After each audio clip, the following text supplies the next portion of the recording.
In this video, I'm going to show you how I got this color to show from this icon. So if you search for an icon, you may see a black icon, and some of these icons allow you to put different colors. Some of them are just one solid object. Other ones allow you to add multiple layers to all of them. So let's do that to this icon. So when you get this icon, for example, I search for flowers, and I got something like this. It's kind of a flowerish abstract design, but I want to put multiple colors on here. How do I do that? Well, you could either select the whole thing and then just say, okay, I want it this color. Okay, that's great. And sometimes that may work out and look really, really good because you have one solid color and it goes with your other stuff. The other way to do this, if you want to really get finite, is to highlight it, go to the paint bucket tool where it shows the arrow. See that? It'll oscillate between the arrow and the paint bucket tool. So you want to show the arrow, and you'll see this little cross thing right there. And let's just say I choose a blue. I want just like a blue. So I'm going to go from here to up here. So I want a layer of colors from down here to up here. So I'm showing this in this little paint color grid tool. So let's go and choose the first color like that. So that's my first color, that blue right there.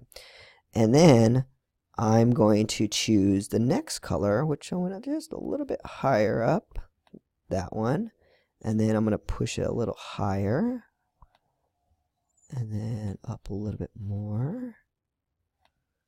And you could go across it. You could choose any colors you want. I'm just trying to make it show the spectrum of colors per se. There you go. There you go. And there you go. Okay, so now I have the spectrum of colors from dark to light within blue. I want to do the exact same thing above on here. So what I'm going to do is I'm going to use the last color right there, and I'm just going to click on it. But how do I know all these colors? How do I get the exact same colors without guessing and stuff? I go back to my paint bucket tool. I unselect it so it could show the paint bucket tool. And now I could go in, and I did the first one. So let's go to the second one right there.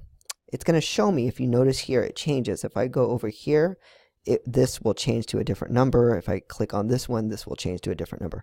So each of these will show me what exact color number I used when this paint bucket is selected.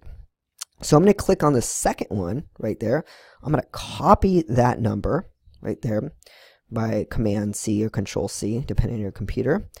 And I'm going to go back to, I want to highlight this one. I want to hit this one. So I want to go back to the paint bucket tool, click on that, and I'm going to just push it in there. Okay, so now I want to go back because I want to select the third one in, just one right here.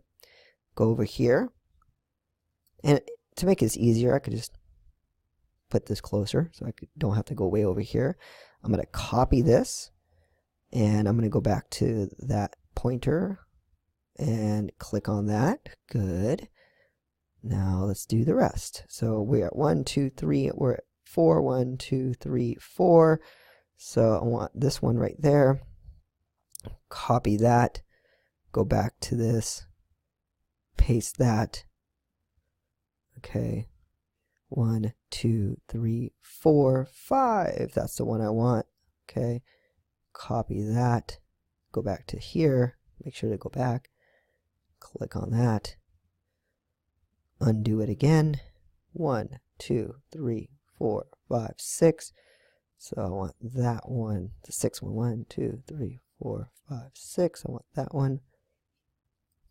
Going back again. There you go.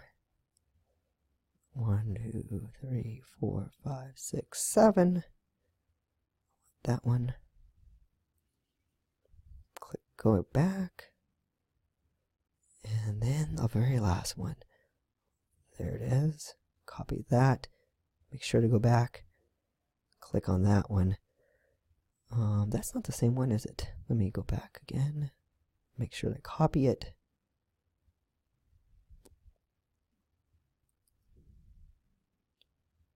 think I messed up on these two, but let me go back. I may not have selected it.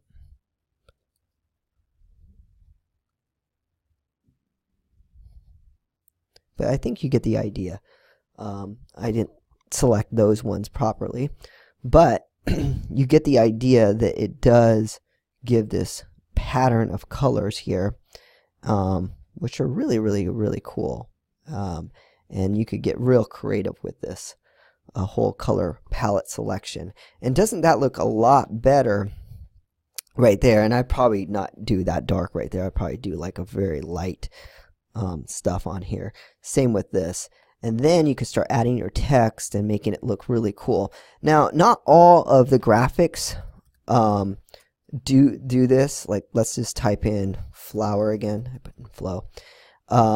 Some of them do, some of them don't. So for example, of course, this one wouldn't, because it's just one solid color. So even if you did that and changed the color here, whoa, this one does. So yeah, even I'm surprised at some of these things, they actually do that. So you may have to play with it a little to see which ones have some cool layers to it. But yeah, I mean, it's really, really awesome to start playing with these things and making different colors on these things. And you could really get detailed. I mean, this will make your graphic look amazing. And if you put little subtleties within your logo, it'll make it look extremely professional. All right. So play around with it. Let me know what you think, and I will talk to you shortly.